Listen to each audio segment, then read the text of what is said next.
This video is brought to you by CuriosityStream. If you sign up to CuriosityStream with the link in the description, you'll also get free access to Nebula, where you can watch all sorts of exclusive content from some of the best creators on the web. For as long as humans have existed, we've made music. Archaeologists have uncovered bone flutes that they believe to be somewhere between 35,000 and 40,000 years old, and even before that, proto-humans were likely making music with their voice. Fast forward a few thousand decades, and basically every culture that's ever existed has had some sort of a musical tradition. But unlike other artistic mediums, we don't actually really know what most of these looked like.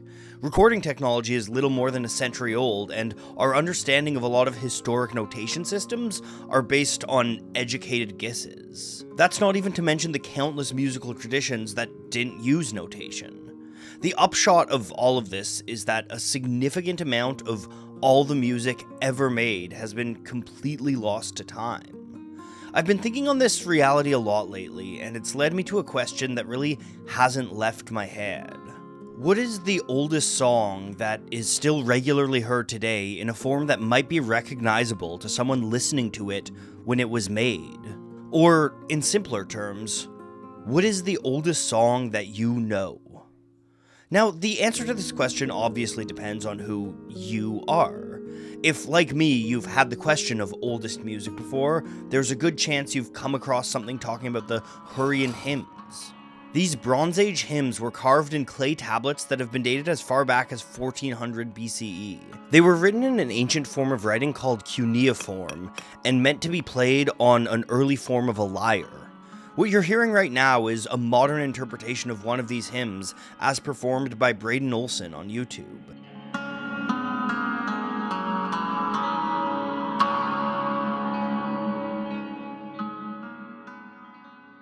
As incredible as this piece is, it's not exactly one that's made its way into a lot of modern listening.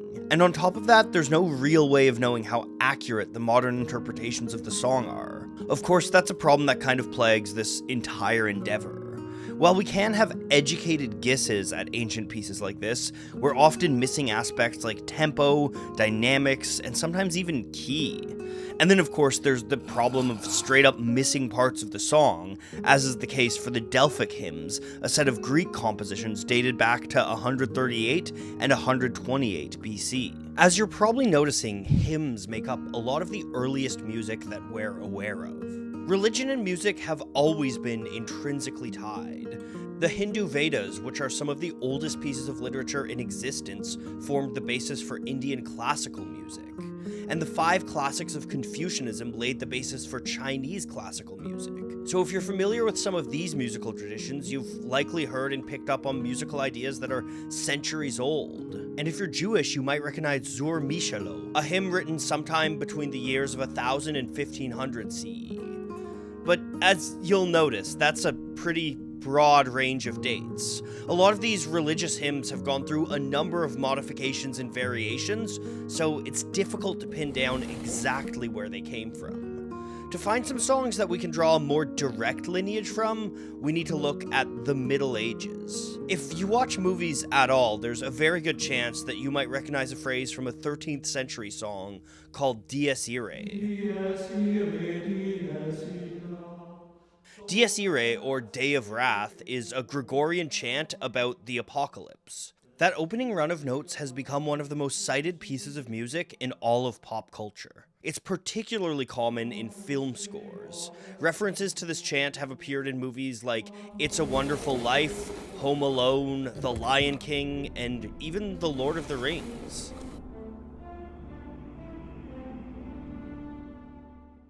But it's unclear who wrote this and when. There's some that will say it's been around as early as the 600s, but more likely it was written sometime in the mid-13th century by one of Thomas of Celano or Latino Malabrasco Orsini.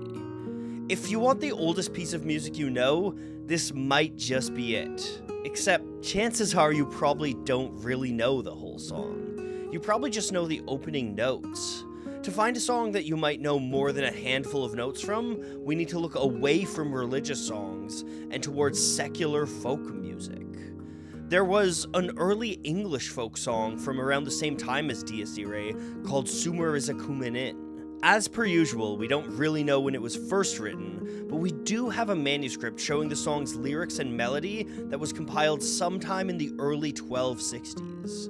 Rather than being a hymn to a god, this song is singing about the simple realities of medieval life, the changing of the seasons.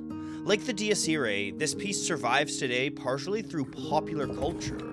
1938's The Adventures of Robin Hood used the song, and then in 1973, a version of it was used as the climax for the horror movie The Wicker Man. So for some of you, this may be the oldest song you recognize, but honestly I don't think that there's that many people prancing around singing Sumer is a Cumin In these days.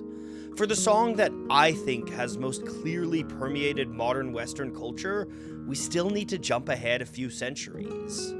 As is so often the case, musical history is intrinsically tied to technology. And in the case of our quest today, the piece of technology that most helped the preservation of music was the printing press. In the 1500s, printing presses completely changed the way that music, and especially folk music, was distributed. Prior to the printing press, folk songs spread through wandering minstrels.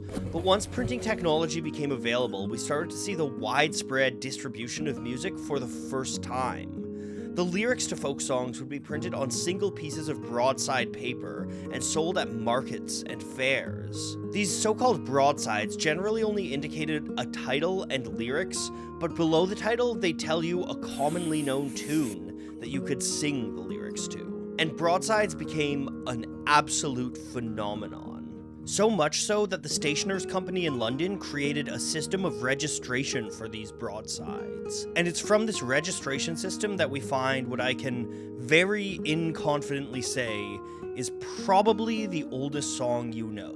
On September 3rd, 1580, Richard Jones registered a song called A New Northern Ditty of Ye Lady Greensleeves. It's doubtful that Jones himself wrote the song, as a number of similar ballads were registered within the year. One was even recorded the same day by Edward White under the title Ye Lady Greensleeves, Answer to Duncan Her Friend. Today, there's a good chance you'll recognize the tune as simply Greensleeves.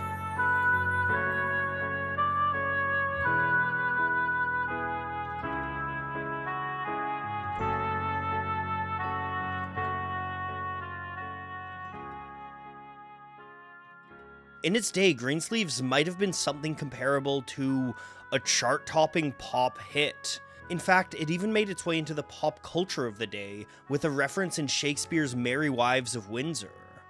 For me, Greensleeves was a staple of piano lessons as a kid, and my wife has told me that she most recognizes the melody as the Christmas carol, What Child Is This? Now, once again, there's no way of actually knowing if this melody is exactly what was being played or sung in the 1500s, but there's a lot clearer of a lineage here than older songs. So is this a definitive answer to the question I posed in the beginning? Not even close. But I hope that, at the very least, you enjoyed the exploration.